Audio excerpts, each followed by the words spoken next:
Hey, good morning. Welcome to the CCW Safe Podcast. I'm Rob High and joined again by my co-host, Phil Naiman. Phil, how you doing, brother? Doing great, my friend.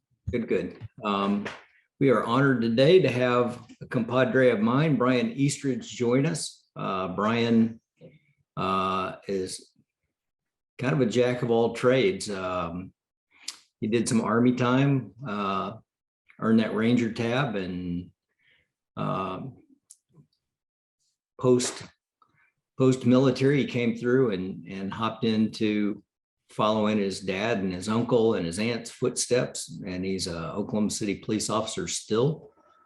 I was honored to have the opportunity to train him 20 freaking years ago. So welcome, Bryan. Great that you could join us. Appreciate it. Hey, thanks for the opportunity. Yeah. Appreciate that. Give us a little bit about your start in the shooting sports, because you kind of grew up fully immersed, and everybody knows, if you haven't made the connection, Bryan's dad is Gary. He's our critical response team manager and my partner. But Bryan has kind of forged his own path and really became a high level shooter and great instructor and gun plumber and all of the above. So give us a little bit of your background there, Bryan. Yeah. So pre 9/11, I was in the Army during the 9/11. So, but prior to that, I really felt like the military's training on firearms was pretty bad. And I got issued a pistol one day. I made it into a leadership position. I get issued a pistol, and I realized, like, even with my limited experience and knowledge, I knew more than most of the instructors there did. And, to back the bus up a little bit, I had a dad that was a competitive shooter. And so I was exposed to shooting from the time I was 3, and primarily with handguns.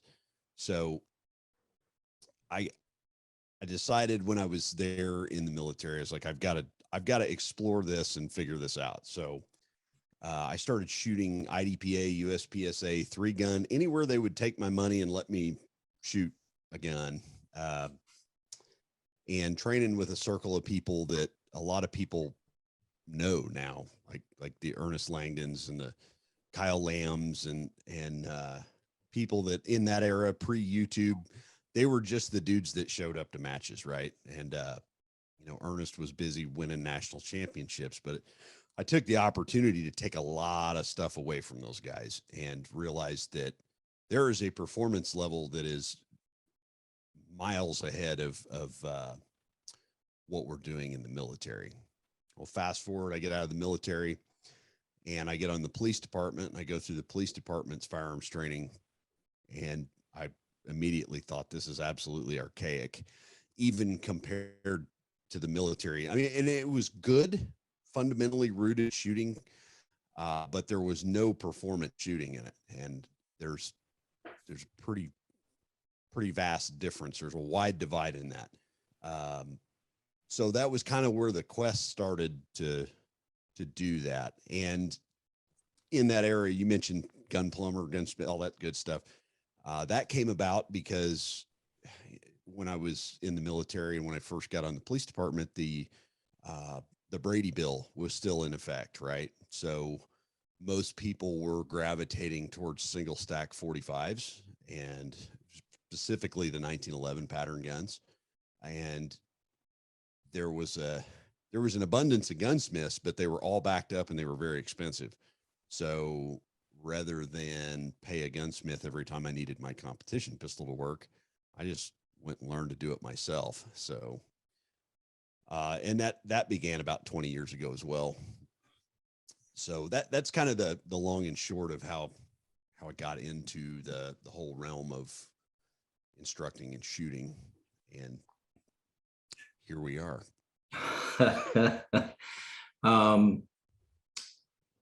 You mentioned, I didn't realize how far behind we were. Now, as far as teaching basic firearms fundamentals, as far as teaching how to safely handle and operate a gun, we did a really good job there.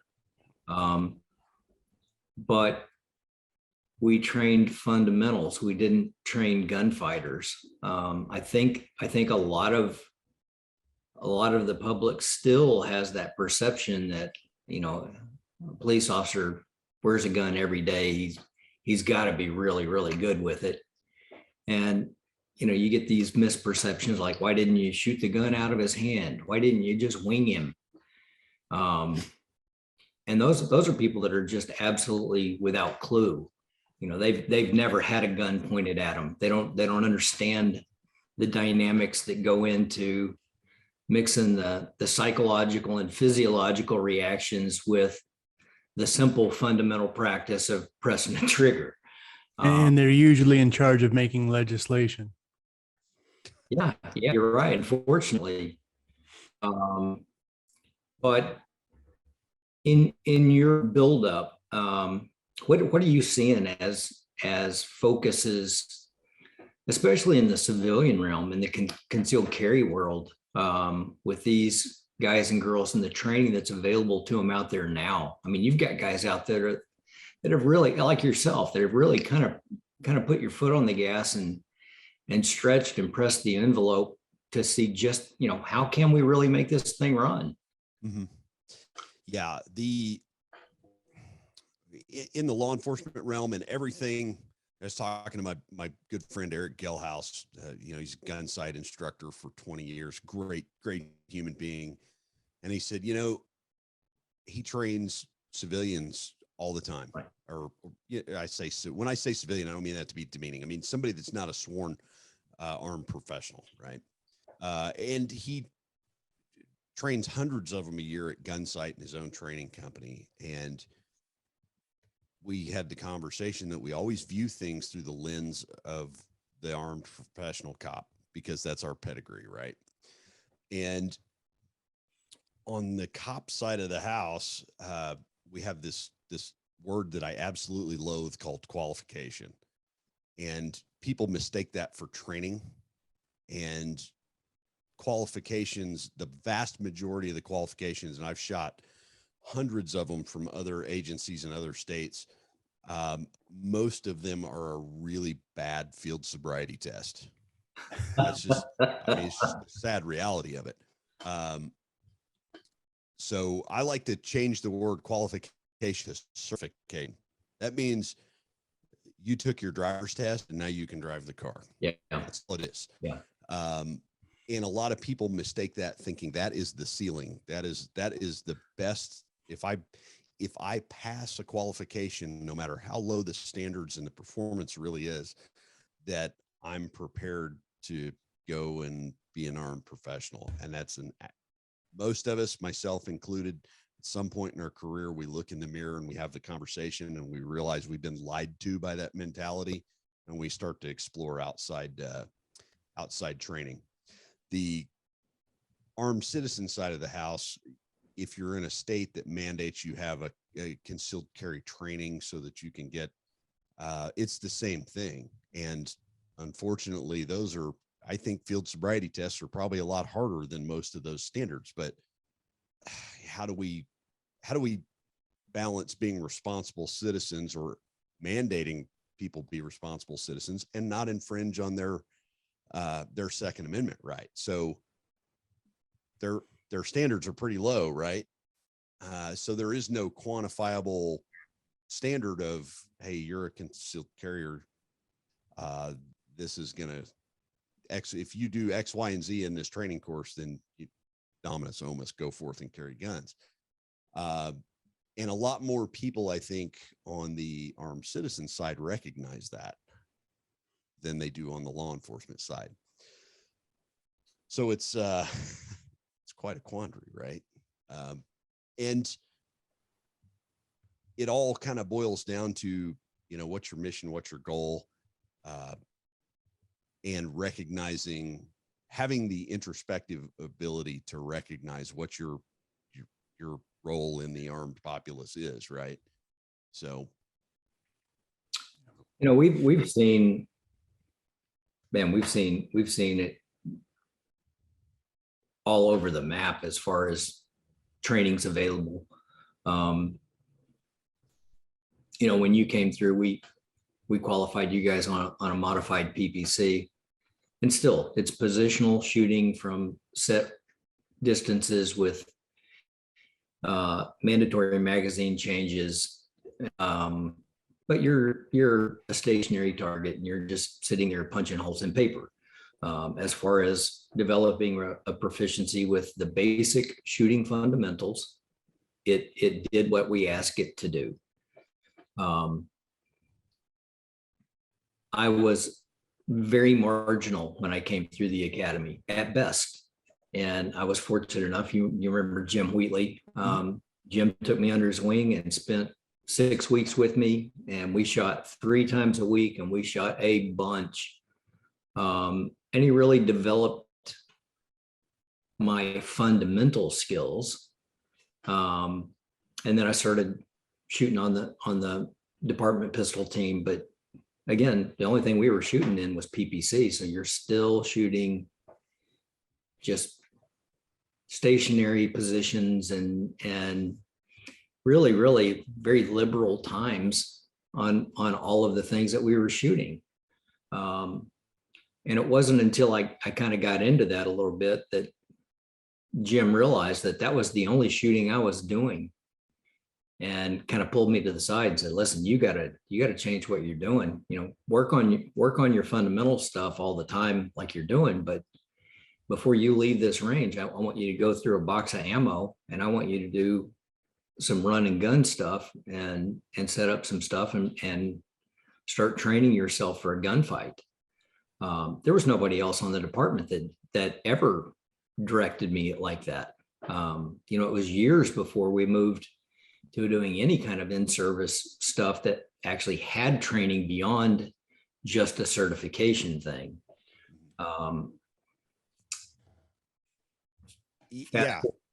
Fast forward to retirement for me, and all of a sudden I'm meeting all these guys that are very actively involved in training in the concealed carry world, and especially the concealed carriers themselves. I was astonished at how good a lot of these people were. I mean, they're better than you and I ever got to work when we were working qualifications, working the line with the whole police department.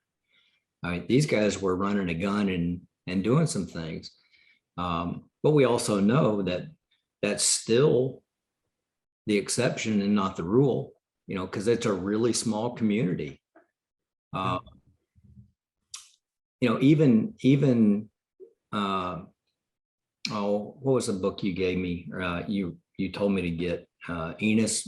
Yeah, Practical Shooting Beyond Fundamentals. And a great book. And you get guys like that very purposely push the envelope. You know, they wanted to see how far can you go. You know, even today's competitive shooters. You know, we had JJ on a while back, and you know, JJ Racaza is one of the best trigger guys walking planet Earth. And still, like everything else and all the other martial arts, martial sports, martial things that we train ourselves in, the guys that are the very, very best are the guys that do still those simple fundamental things the very best. And I love watching you and Michael when you guys are working a line together, and you're like moving that gun around and just slam the trigger. I don't care. But if the gun is steady and it's on target and it's in your window, and you're not making something that you're influencing the direction of that muzzle, it doesn't matter what you do with that trigger. And it really, I love watching the faces of guys on your line when you're doing that stuff, and they're just like, holy crap, he's wiggling the gun all over the place. Yeah. So I spend a lot of time putting those things in context. And that is something that neither side of the house does well. I've gone to shooting courses that were very, very high level shooting courses, where the instructor is preaching and hammering you over the head with the basics. And what you realize pretty quickly is they really don't have a grasp of the basics in context. Yeah. I've seen that multiple times with some very, very well respected instructors. And it's like, that's where my plight's been, is just been like, hey, look, grip stance, sight alignment, sight picture, trigger control, breath control, and follow through. They're not all equal. They're not all important. They're important in the context they need to be important in. And I give an example. You know, I knew of a very, very high level PPC shooter, talking back to police training. He was a distinguished shooter, president's 100, governor's 20 in a very large state, gets in a gunfight at 6 feet and misses with 6 rounds from a revolver of which he has spent an inordinate amount of time shooting. And you go, this is one of the highest level trigger, like this dude is a human ransom arrest and he missed a bad guy at 8 feet. Yeah. Why does that happen? Well, in the flat range environment, the context of that, he is a master at implementing the fundamentals under those conditions. I look at gunfight fundamentals as put the sights between you and the bad guy, pull the trigger, don't move the gun, period. That's about as complex as it needs to be. And we've convoluted this entire process so badly that the end results are stuff like that. Hey, I'm a master class shooter and I just missed a bad guy at 8 feet that was trying to kill me. Yeah. And emptied my gun doing it. The other side of the house, when we go to like a guy like JJ, that is just absolutely a machine, can do things faster than I can perceive what he's doing. Yeah. When we start permeating that language into the defensive carrier, you kind of miss out on this whole part of, and I'm not like knocking JJ, or I was just using that as an example, right? I think he's a fantastic, talented human being. But if we don't put in context that performance, what we end up with is people that don't understand that every time they pull a trigger on a pistol pointed at another human being, they're committing a homicide. They're committing the highest felony crime in the country, punishable by death, and hoping that the language has an exemption that covers them. Or not hoping, but they should be familiar enough with that language. But so when you get into the mode of do everything faster, furthermore, you start missing the whole, every single time you press a trigger, you have to be constitutionally exempted for that act. So there's a balance that we have to strike there. So my kind of lane in all of that is, I see confusion on both sides of the house, both bad. And it's, I'm going to beat you over the head with the fundamentals, but if I don't understand which ones are important and how to apply them, it's all a moot point anyway. You're essentially just standing there talking to someone and hoping that they figure it out at some point. So there's still all these great divides between armed citizens, competition shooters, cops, military. One of the big conversations that I like to have with people, if they're getting into this realm and I want to go train with so-and-so because he was X this, former that alphabet agency. I go, are you in any risk of rappelling out of a helicopter? No. Are you in any risk of wearing night vision goggles? No. Then maybe your money would be suited better somewhere. Your investment and training would be suited better somewhere else. Yeah. So it's the same old story, and it's perpetual, I guess, Well, and we've all seen that just because you can run it like that doesn't mean that you can transfer that knowledge to me either. Mm-hmm. There's lots of guys out there that are like top shelf running whatever platform it is they're running. They are absolute experts with what they do.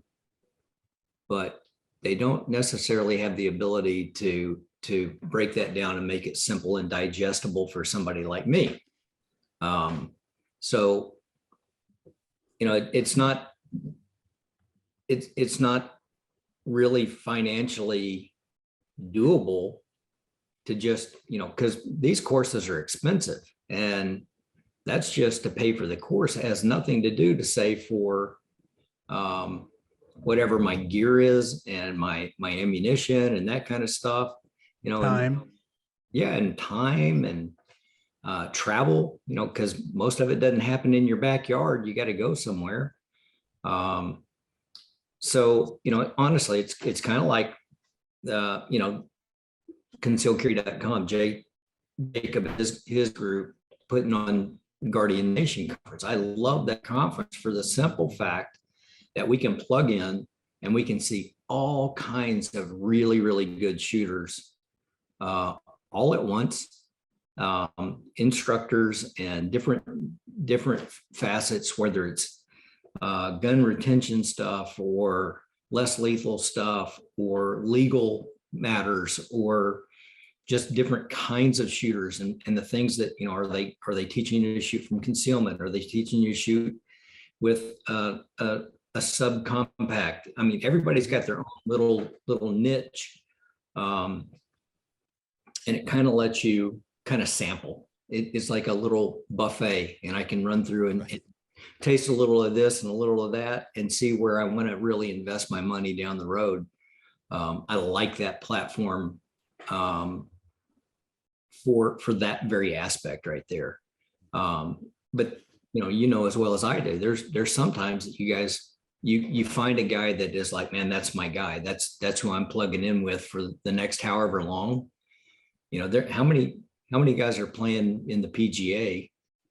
They're the greatest golfers in the world, and every single one of those guys has a coach, and that coach isn't playing in the PGA, but they've got that skill set that they can transfer that knowledge and fine tune things and do things like that. And the gun world has those too. We run into that. Some of the topics you brought up earlier, Bryan, Rob and I discussed this quite a bit, is we don't want to restrict anybody's rights from carrying, like to make a hurdle that would exclude them as far as the competency on the firearm side. But on the other side, it is so important that they realize that themselves, that, as you're carrying a gun, it is your right. It does involve other responsibilities. And how do you impart to those people what level of competency they should have? It's fine. You don't want to make it a requirement that it's going to exclude somebody, but you want to definitely more than encourage them to stay trained. The last thing they want to do is to have to pull a weapon in a defensive purpose and have a shot that goes wide, and then it's on their head forever. So we want to make sure that they know what I'm going to ask. I'm going to say, we want to make sure, what level of training do you think you would recommend? Ooh, that's a loaded question. A big boy question. Yeah, it's a big boy question. I don't think there's a ceiling to the amount of training that you should ever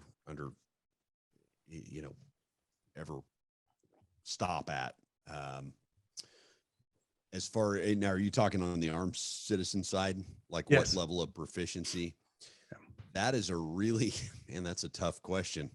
I think that's a trick question. I'm getting a little tickled. Not intentionally. No, I'm just kidding. So in a couple of counties that I've been qualified with out here, yeah, the qualification was a breeze, honestly, and looking at some of the guys who were worried about qualifying, then they qualified, and you look at their targets and 3 yards, it looks like a shotgun pattern. And this was not even a timed fire. It was just put 6 in the giant B-52 size silhouette. And okay, I want those guys to be able to carry, but there needs to be a way to kind of say, hey, I hope you do better. hope you do better under stress with adrenaline and bullets flying your way. I hope you rise to the level of education on that. Yeah. And I have a really strong, like, Second Amendment, like, my Right. stance on it is pretty Got it. inflexible. I can view how someone looks at the Second Amendment as what kind of person they truly are to the core. Because if you, and I'd say it like that because if you have the audacity to tell someone what they should and what they should not do to defend their life in the most, traumatic moment in their personal history, you're really not the kind of person I want to be around, right? Like, to me, that's an individual thing, right? So I don't think it's necessary to put a stamp on someone to say, oh, well, our self-appointed body of experts has decided. Right. I want to I absolutely mean? stay away from that. Yeah. Exactly. But then the responsible side of me, because, carrying's your right. Training is your responsibility. Having the ability to do that is your responsibility. And I think it's very difficult to really put a cap on or an entry level floor on your responsibility. So if somebody approaches me and says, hey, because I've had this conversation in the last week, a friend of mine, I've got two people that I kind of really mentor a lot. One of them's an instructor level dude, and one of them's started carrying a year and a half ago. And he's constantly, well, how do I know if I'm good enough? And I'm like, if you can answer that question, you're probably not good enough, right? Like, it's a constant journey. But my thoughts for him were, I said, look, when you can carry the gun responsibly, safely, you can hide the gun on your body and access it safely and put it away safely. And then there's a couple of industry standard drills that I like to use. I say, when you can pop 90% on these 3 exercises, I would say that you're probably in the 1% of 1% of concealed carriers. And he was, oh, well, I do that all the time. And I said, okay, well, you are literally in the 1% of 1% of all armed citizens right now. So is that good enough? Well, then that's a personal question you got to ask. When it comes to training cops, I go, okay, great. You qualified. You shot a 25 on a 25 round qualification course. Can you do that on a target half that size? Can you do that on that target when it's moving? Can you do that on that target when it's 3 o'clock in the morning and you haven't slept in 2 days because you're going through a nasty divorce and whatever? So there's always another challenge you can put on top of it. Mm-hmm. And we sell people on the idea that, well, if you can do X, Y, and Z, then you're blessed. And that's not the case in either realm. So, well, and we've all met those guys that are, it's like the guy you were talking about earlier that, he's a master on a PPC and he misses a whole human body at 8 feet. In his defense, it was a tweaker. He was really skinny. Yeah, and tweaking. Yeah, he's flinching and jerking all. Flipping like this, like a. Yeah. But the guys that, we've had guys in Oklahoma City that were like that. You watch them on the line, and they're pretty salty, and you get them in a real combat situation, and you have misses. The other thing about these, you'd mentioned it earlier about the different things and the responsibility for every single round that you touch off. We've had, you've seen it, and crap, Bryan, you can probably do it. But you see the guys that are running the gun and they keep that platform just rock steady. So the recoil management is just off the charts and just looks like a waterfall of casings coming out the side. But it's impressive that you have the ability to do that.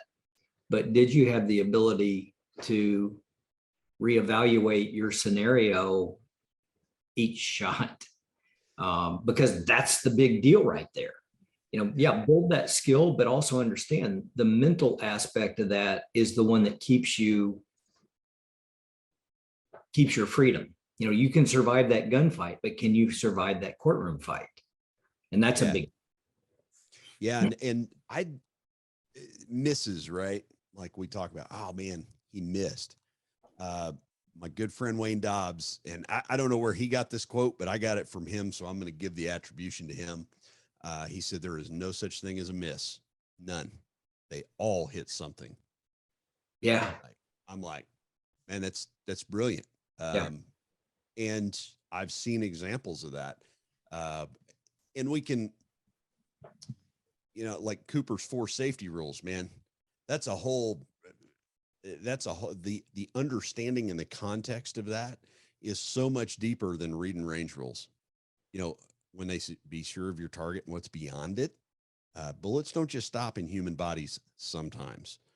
And that's where I think the police world has a severe disadvantage versus the armed citizens that train, is because on the armed citizen side, a lot of the circles of training that I see, they are rigidly adherent to the safety rules, and not just in the context of I read them, I understand them, but actually the practical applications thereof.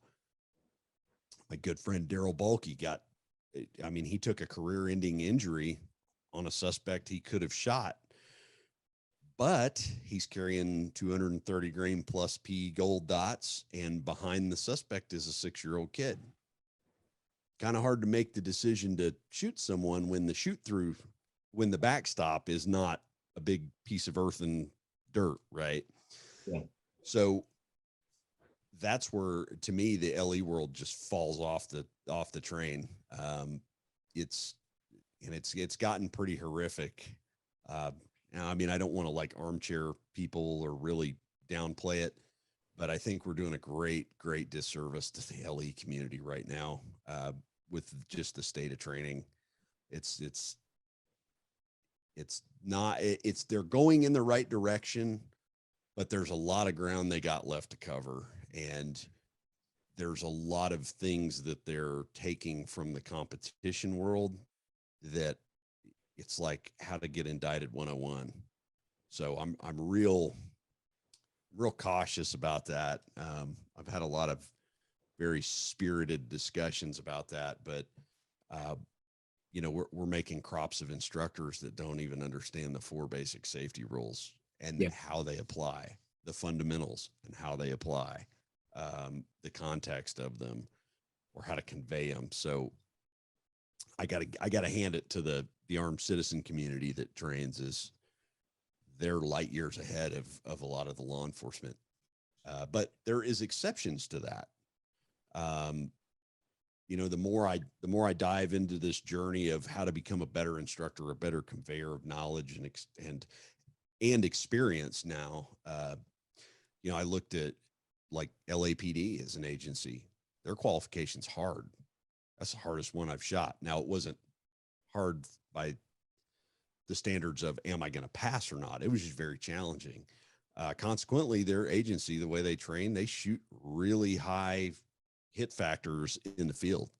Some of the highest in the world, actually.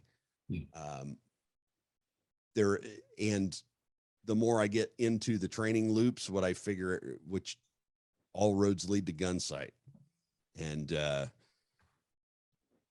Jeff Cooper, I think the law enforcement world would do itself a great service to start sending adjunct instructors to that program, because that's what LAPD did in the 70s and 80s, and they've reaped the benefits of that. So, and that is available to the armed citizen, the same training program. So, anyway, it's just an hour north of my Prescott studio. Are you serious? Yep. Yeah. Oh yeah. I've been there. I'm going back for a 250 next year. Have you been through the 250 program? I have not yet. Oh. It's new. Gun sight's new to me, but I will be up there. Excellent. But yeah, all the innovative police training roads, they all lead back there. They're in Mid-South, but Mid-South not probably as prominent, but in the LE world right now.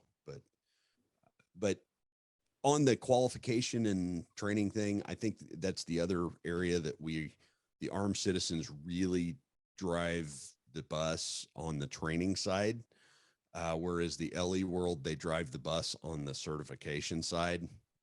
And that's the Grand Canyon of across the spectrum, right? Yeah. So, Well, you touched on something, and Phil and I do this all the time, and it was knowing your mission. We both have friends in all aspects of this community, including holster makers. And it just always astounds me, because you've met Lisa. She is a holster manufacturer, and she'll have, she does things specifically for women. You'll get somebody that calls and says, "Hey, I got this, and I want this, and it's got this light and this laser and blah, blah, blah." And it was like, why are you carrying all that stuff? You're carrying a light system on it, and you're carrying this, you're carrying that. Is it because it's cool? Is it because it's what is required for you to be competent with your choice of firearm? I don't know. There's so many times that you can't just design every single holster to take every single kind of fixture and accommodation and gadget. It's for me, the guys that are, especially the guys that are new or kind of intermediate, man, stay plain. It'll get you a good, safe holster. When you strap it on, have a good belt on. I hadn't mentioned that, but Bryan runs EDC Belt Company. His foundation belt, I think, is the best belt in the country for concealed carriers. It's super comfortable, priced very economically, and it's just a great piece that, unless I'm dressed up and going out on the town, that's my all the time belt everywhere I go. Yeah. You mentioned here, so part of the mission behind that belt, right? You mentioned Lisa talking about, man, why don't you make it with this light and this laser, and having to have the conversation with people. Why do you carry all of that? And when I'm off work and I'm in armed citizen capacity, I carry a gun and a mag. Yeah. Pepper spray in my pocket, maybe a knife on my other pocket, and I got a flashlight in my pocket. That's just kind of what I keep. And I think today's society, that looks weird. Whereas you go back 30, 40, 50 years and it's like a flashlight and a knife, like most dudes carried that, right? It was just, you might break down in the middle of the night. You might need a pocket knife, right? So I built this lightweight belt. And one of the first struggles I had was getting people, well, if I'm carrying my Roland Special with a 22 round magazine and a mod light, X3000 lumen XYZ with a red dot and 4 spare magazines, I go, where do you live? Beirut? Yep. Like You're going to battle. Yeah. So I sit back and I would qualify their statement. I'd go, well, okay, do you carry that every day? Yeah. Why? Oh, well, so-and-so instructor got me on this bandwagon. So-and-so instructor got me on this bandwagon. And I go, there are plenty of belts made for guys just like you. There's 8 million of them out there. I build them for like normal earth people. Like, I got a gun, I got a knife, maybe a flashlight. I'm not carrying a plate carrier and 7 spare mags. Like, that's not the world I live in. At various times in my life, it has been. But I I had good equipment for that, right?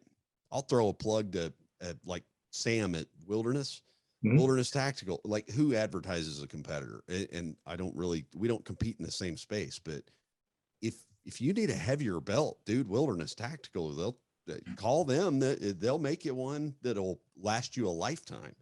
And you can strap 5,000 pounds and rappel off of it. And they're great. They're a fantastic product, but that's not the space that I operate in. I'm like shorts, t-shirt. If I could figure out how to wear board shorts and flip flops every day for the rest of that's me. You know, so, so to me, there's got to be some balance there, and knowing your mission. And I see the writing on the wall, this knowing your mission thing. I posted a picture that got really inflammatory comments. I posted a very quasi Gucci gun that was painted and had all this stuff. And then I posted a picture of a bone stock G45, which is what I carry every day, Glock G45. And I said, which one of these is going to look better in front of a jury? The one all the cops carry or this? Like, imagine you've had to use that now. That's a cool range toy, dude. But wait until a motivated prosecutor gets up with your, OG 107 painted super wonder blaster. Like, you got to kind of step back and go, is that for me? Yeah, I might own it, but anyway. You have to run glitter on it as camouflage. Oh man. But we talked about that before. A lot of guys, and it's cool. The back plate on a Glock, can have a message on it. And is that the message? Because once an incident happens, you lose control of your firearm. You can't like switch it out at home and then come back later, right? So, you want to be careful, just like you said, a motivated prosecutor who isn't motivated to deliver justice, but is motivated for headlines, is going to really run with that. Yeah, that's a given. And it works. They can make it work however they need to manipulate it. We talk about keeping your trigger weight, the pull weight, pretty close to what just a basic out of the box model would run. But I've seen things used in a prosecution where they go with the extra light trigger as proof that this guy wanted to do this. A hair trigger. And they've done the exact same thing with a 12 or 14 pound trigger. Yeah. That's the reason I had to take my bayonet off my P365. Right. And that and appendix carry. Yeah. Well, the challenge I've been on for the last almost 2 years now is I went to the gun shop. I bought an off the rack gun, and I wanted to see if that would hold up against tuned Berettas, a P320 with the grip module that I like, or a 1911 with the stocks that I like and the action work that I like. And so I said, I'm going to carry this for a year.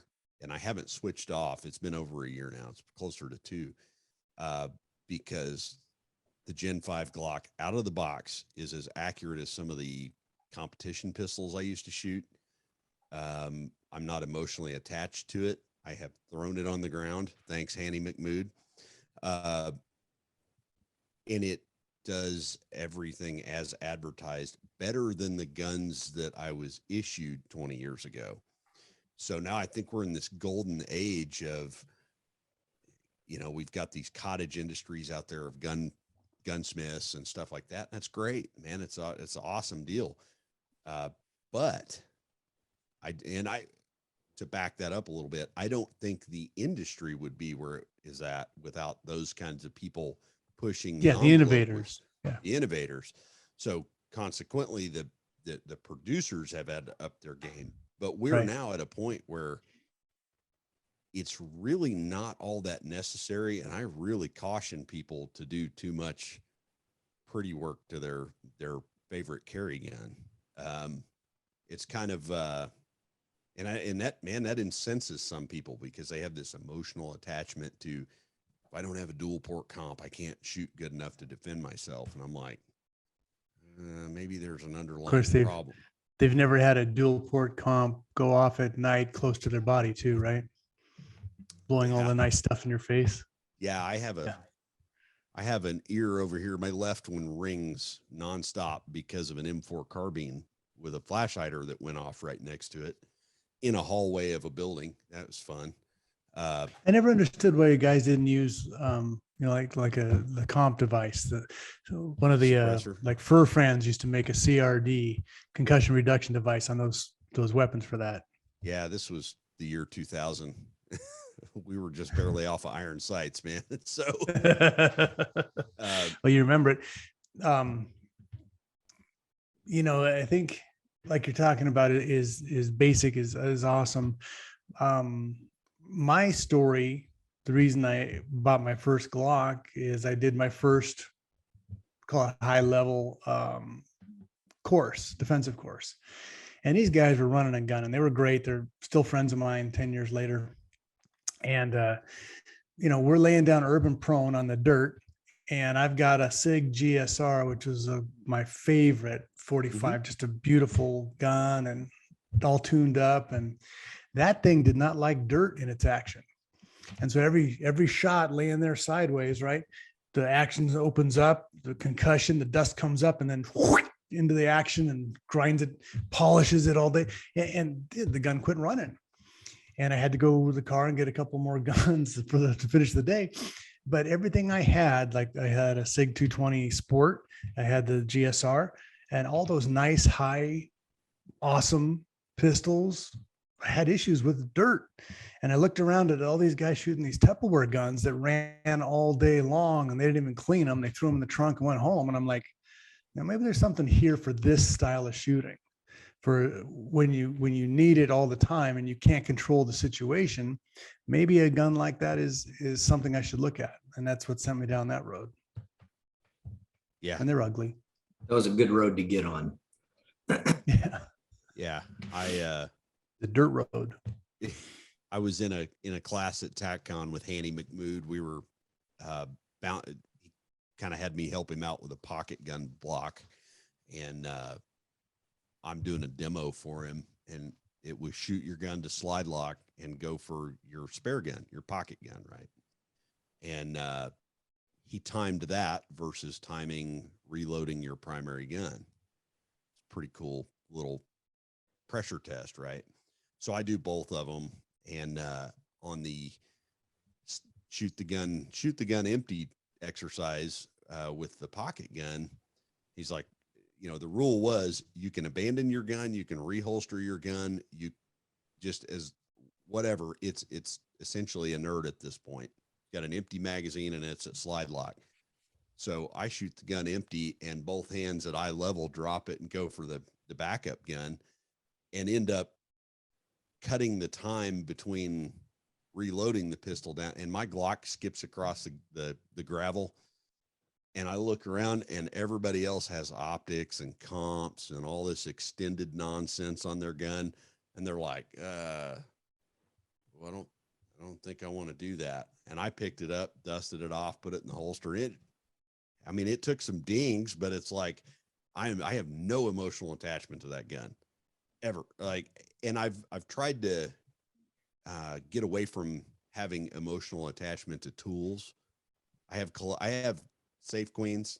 We've got vintage revolvers and stuff that, maybe get taken out once every 5 years and shot, maybe.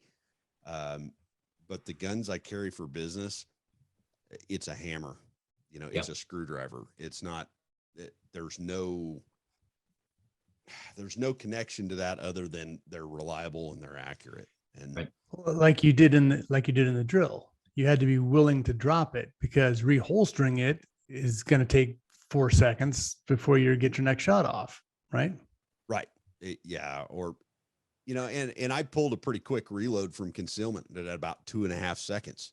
But I mean, if you took your gun after you shot it to slide lock, holstered it, and then went for your other one. Right.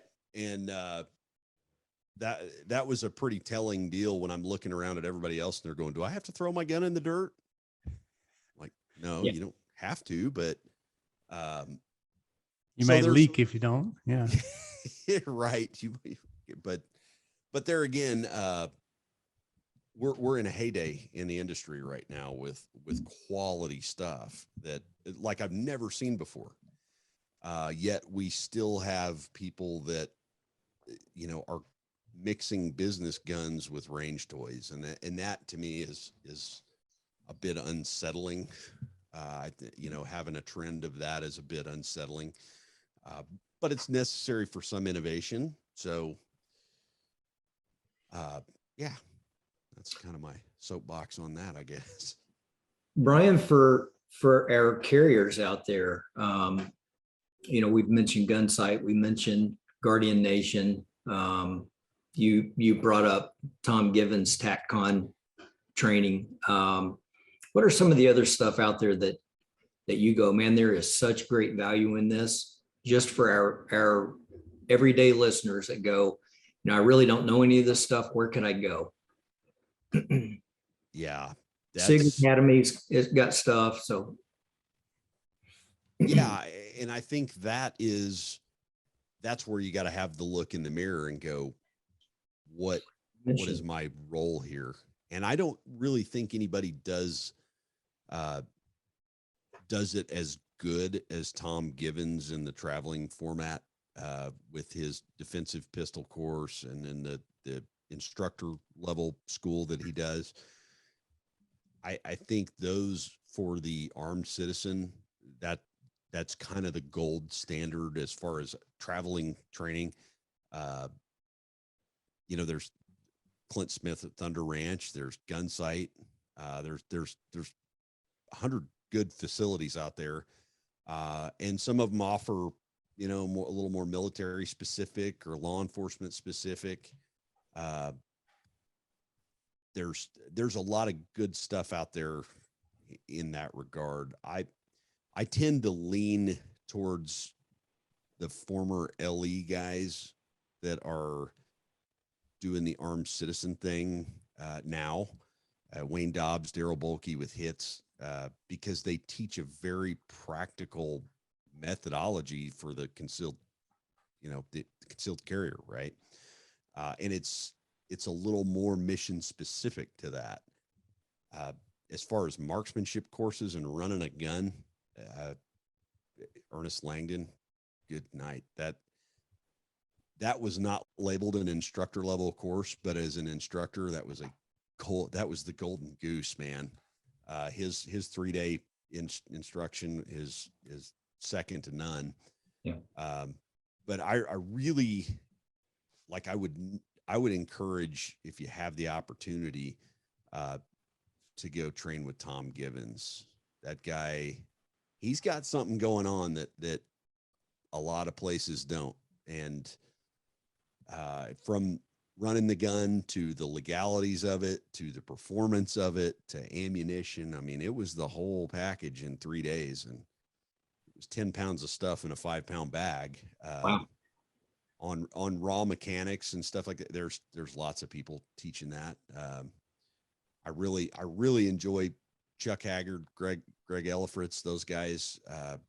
They've really made that distinction between cop and armed citizen very, very well. Yeah. So yeah. You know, one thing I want to point out here, you're a master class shooter, right? I mean, high-end competition shooter, instructor, and look at how many courses you rattled off. I like this 3-day course, this one over here. I mean, the level of training that even at your level of shooting, you're taking from other people, I think tells a lot. And if we want to get better, we need to, you know, it is an investment in our time, our treasure, and our talents that, you know, look at somebody, your level of shooting, that is still going to these very impressive training courses. I think that speaks a lot to your professionalism. I appreciate that. And for me, it's, I don't garner any great pleasure from going, well, I've trained with so-and-so and I've trained with so-and-so. And like that, to me, it's not Got a certificate. It's not a status thing that I've trained with people or this or that. It really, insert name. I don't really find value in going to train with people just to say you've gone to train with people. Yeah.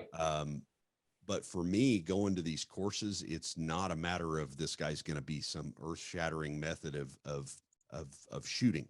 Like I kind of got that part of it. I get it. I'm not worried about, am I going to perform good in this class? Because I'm there to learn. And on the instructor side, all I'm there to really take away is how people convey these concepts to other people. His methods, teaching methods. Yeah. And like drills and exercises, I've shot 100 and thousands of them. They're all kind of rooted in the same mentality. Hit the target in a given amount of time, right? Like at a certain distance or whatever. But I'm looking for, how does this person run a line? How does this person manage students? How does this person manage ammunition and time and fatigue and weather, and still get the message across, or convey somebody to give them a higher understanding of the process. And I've spent a lot of money to go and get a 2-minute nugget from somebody. I'll just put it that way. Yeah. And some of those nuggets are worth the price of admission though. Absolutely. There's Tom Gibbons' class, I felt like was underpriced.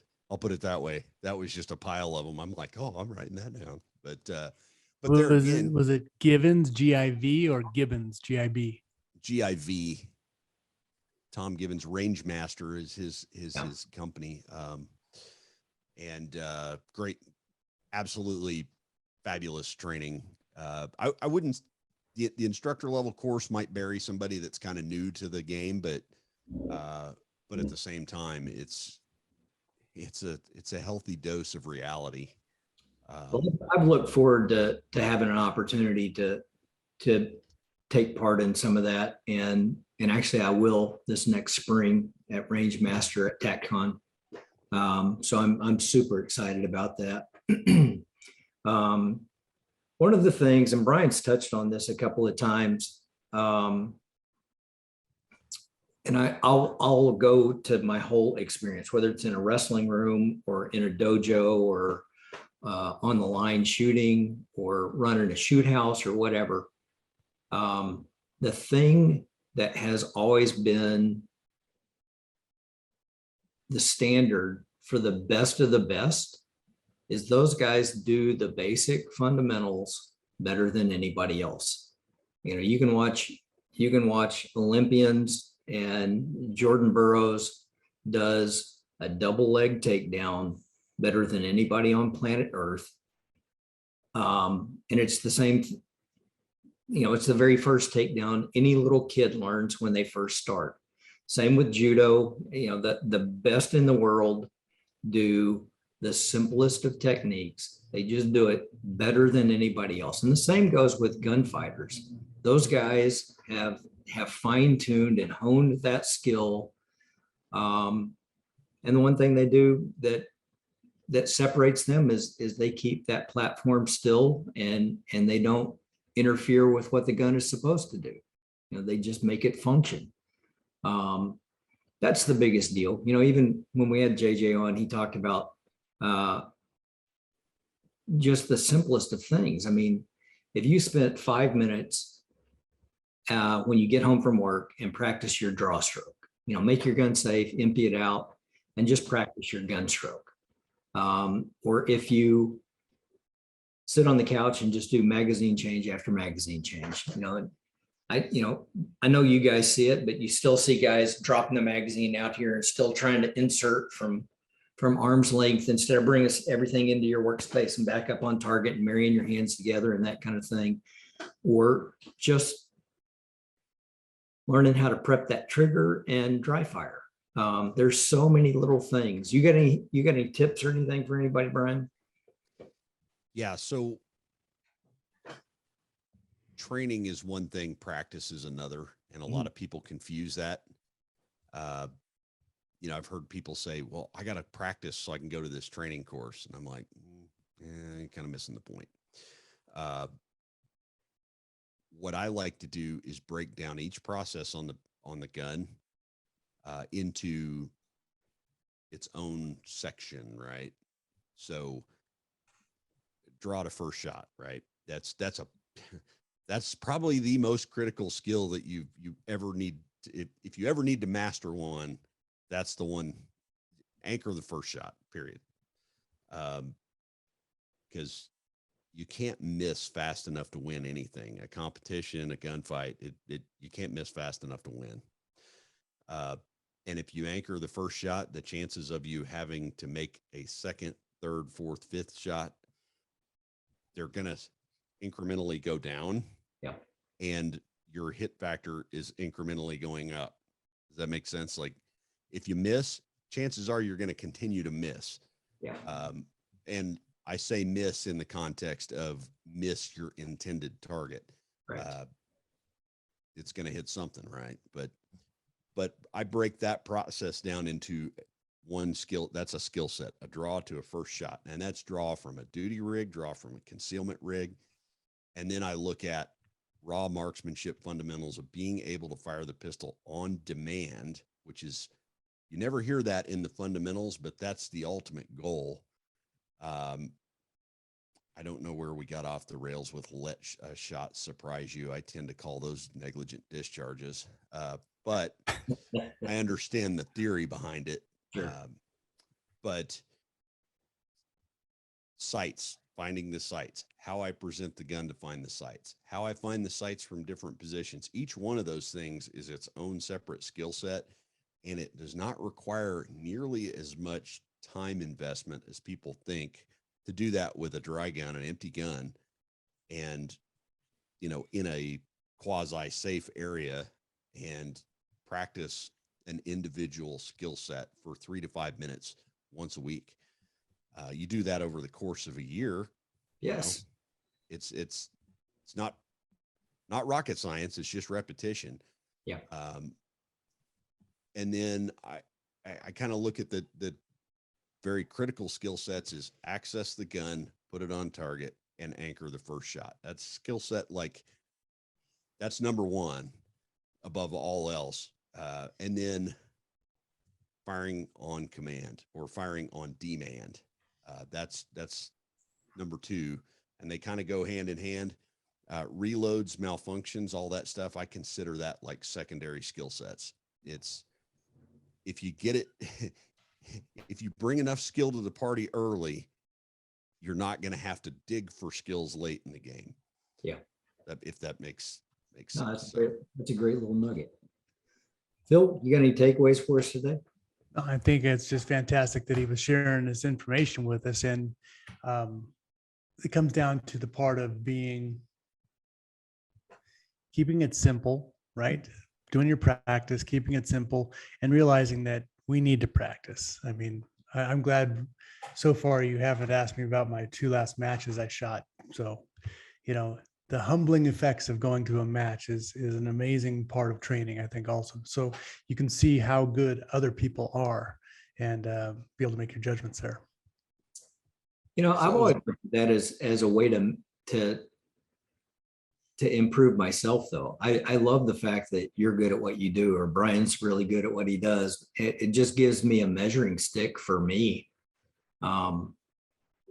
That's the way I've always kind of viewed it, even in a combat sport. Exactly. I mean, I actually really love doing that because it's just it's great guys, and they're such good shooters, and you get to watch them and see what they're doing. So, you know, for the matches are pretty inexpensive compared to an all-day training course. And I think I got a lot more watching these guys, how they were doing things right. And the times they were putting in was really pretty impressive. So I got a lot out of that. Yeah. I provided the plucky comic relief for their day. So before I ask you how your 2 matches went, no, I'm kidding. I use competition shooting as a pressure test for my equipment more so than a pressure test for skill sets, just simply because there's rules that maybe don't necessarily apply in, Right. but again, it all falls back to context. My dear friend, Michael Burgess, he went out and shot, and I'm going to have him on my podcast here in a couple days, but he went out and shot an IDPA match and exercised the safety rules to a fault. And what I mean, and I don't mean that to a fault bad, to the point that he wanted to see, can I still be competitive and follow Cooper's 4 safety rules? Can I implement that? Not muzzling a no-shoot target. Don't point guns at people that don't need guns pointed at them. And he took some video clips of this, and I'm like, hey, there's a guy that's willing to hang it out there at the cost of, most of the matches he goes and shoots, he's in the top 3 to 5 people. So, and he placed about middle of the road in this pack of shooters, but he held rigid to the 4 safety rules. And he's like, yeah, this is a good place to do that. But if you're going to be competitive, you're not, you're going to have to violate some of these real hard, fast rules. That's a good point. And that was, I got to commend the guy for being willing to sacrifice his, money and time to go do that and do it in front of other shooters that are there to win a match. So I think as long as you keep that like in context of how you view that. And, I used to shoot 3-gun a lot, and I had a partner on the street that said, I'd never go do that, 'cause I'm never going to go to a match where a shotgun is going to be the deciding, how fast I can load a shotgun is going to be the deciding factor. And I said, fair enough. Have you ever pressure tested your shotgun in those conditions? No. Well, have you ever attempted to reload under a great deal of stress and keep the pig fed, right? Like, have you ever done that? No. Well, here's a good way to do it, because you're not going to do it out here on the flat range by, with nobody watching. Yeah. AR stuff, right? Shooting 3-gun, the carbine is a big part of it. And there are certain things that just fell apart pretty quick.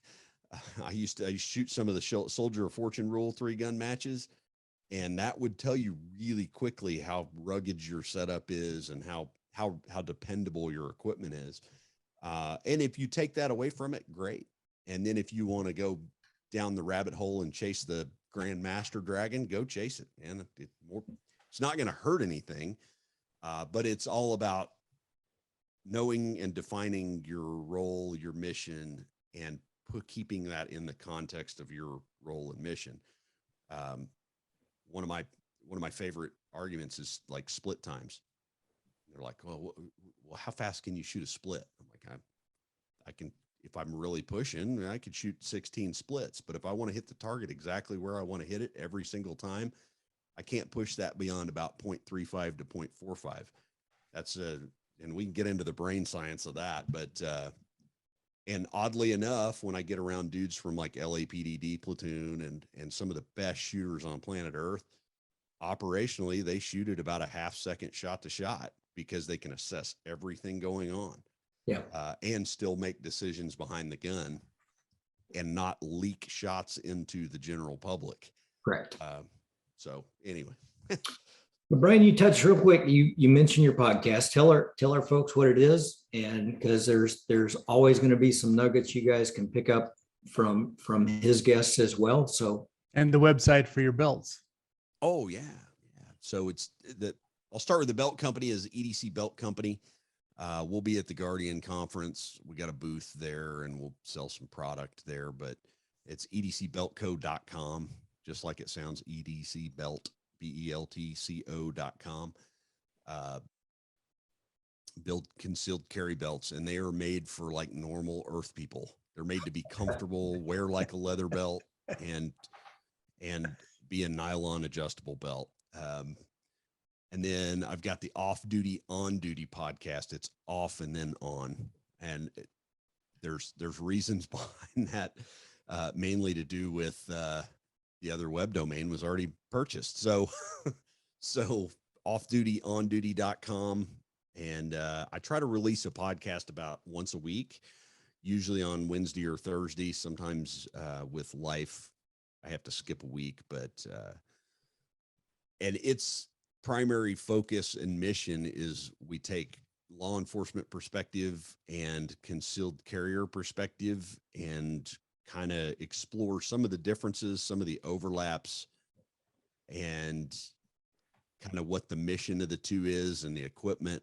And it's kind of all over the map, you know, but the primary thing is, hey, this is concealed carriers talking to cops and cops talking to concealed carriers. And it's been pretty successful. So had a lot of really great guests, had some former military guys that are now in the armed populace that are pretty informative.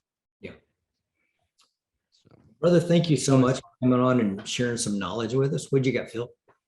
Nope, I just said that's always fun. That's awesome. So we want to thank everybody for tuning in again. We appreciate you, and always looking forward to your comments, questions, suggestions. You can get me at rob@ccwsafe.com, and I'll get back with you. We look forward to having everybody join us again next week, and we thank you for tuning in. Thanks, guys. Bye.